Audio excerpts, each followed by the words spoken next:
কোটা সংস্কার আন্দোলনে হতাহতের খবর আমেরিকার স্টেট ডিপার্টমেন্টকে কারা দিল এই প্রশ্ন তুলেছেন প্রধানমন্ত্রী শেখ হাসিনা। স্টেট ডিপার্টমেন্টের বক্তব্য এসে গেল যে দুটি লাশ পড়েছে, তো লাশের খবর তাদের কে দিল? আসসালামু আলাইকুম রাহমাতুল্লাহ। প্রিয় দর্শক, আপনারা জানেন বাংলাদেশে এক মহাতাণ্ডব ঘটে গেছে, যে ছাত্র আন্দোলনে কোটা সংস্কারকে নিয়ে গোটা পৃথিবী থেকে বাংলাদেশ বিচ্ছিন্ন হয়ে গেছে। ইন্টারনেট এবং বিদ্যুৎ সংযোগ এবং সব কিছু বিচ্ছিন্ন হওয়ার পর বাংলাদেশের কি করুণ পরিণতি ছিল। এখন মাননীয় প্রধানমন্ত্রীর প্রশ্ন হলো, এই দৃশ্যগুলো এবং এই মুহূর্তের এই খবরগুলো আমেরিকাকে কে জানিয়েছে? তিনি সংবাদ সম্মেলন করলেন, এই বিষয়ে তিনি হুঁশিয়ারি দিলেন।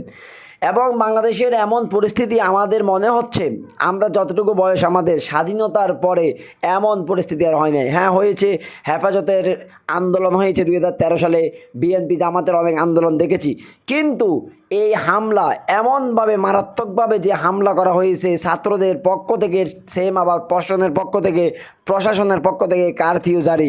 আপনারা জানেন মেট্রো রেল নষ্ট করে ফেলেছে আন্দোলনকারীরা। আপনারা জানেন এলিভেটেড এক্সপ্রেস সেটা টোল প্লাজা জ্বালিয়ে দিয়েছে, সেতু ভবনে আগুন দিয়েছে এবং ইন্টারনেটের সার্ভারে আগুন ধরিয়ে দেওয়া হয়েছে। নরসিংদী কারাগারে হামলা করে সব কয়েদিদেরকে বের করে দেওয়া হয়েছে। এই ছাড়া বাংলাদেশের প্রত্যেকটা অঞ্চলে অনেক মারাত্মক গণ্ডগোল এবং ঢাকা সিটি এলোমেলো করে দেওয়া হয়েছে। এই কঠিন আন্দোলনের পরে সরকার কারফিউ দেয়। এখন প্রধানমন্ত্রীর প্রশ্ন হলো, প্রিয় দর্শক, আমি এই ভিডিও ক্লিপটি আপনাদেরকে দেখাবো এখন, যে আমেরিকাকে এই কথাগুলো কে জানিয়েছে।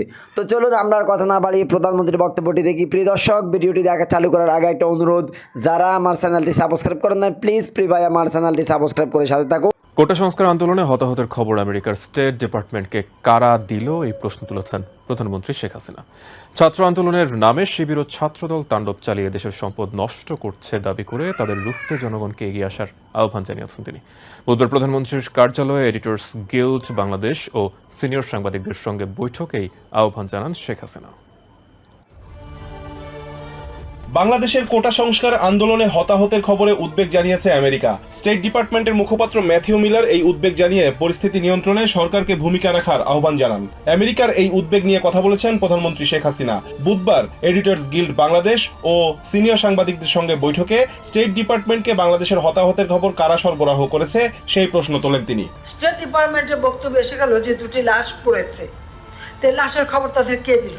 এ সময় গণমাধ্যম কর্মীদের খবর প্রচারে আরো দায়িত্বশীল হওয়ার আহ্বান জানিয়ে প্রধানমন্ত্রী বলেন, ডিজিটাল বাংলাদেশের সুফল পেয়েছে মানুষ, এবার কুফলটাও পেয়েছে। মিথ্যাচারের হাত থেকে দেশকে রক্ষায় মানুষ যাতে সঠিক তথ্য জানতে পারে সেভাবেই সংবাদ পরিবেশন করতে গণমাধ্যমের প্রতি আহ্বান জানান তিনি। ডিজিটাল বাংলাদেশ করেছি, তার সুফল মানুষ পেয়েছে, কুফল মানুষ পেল।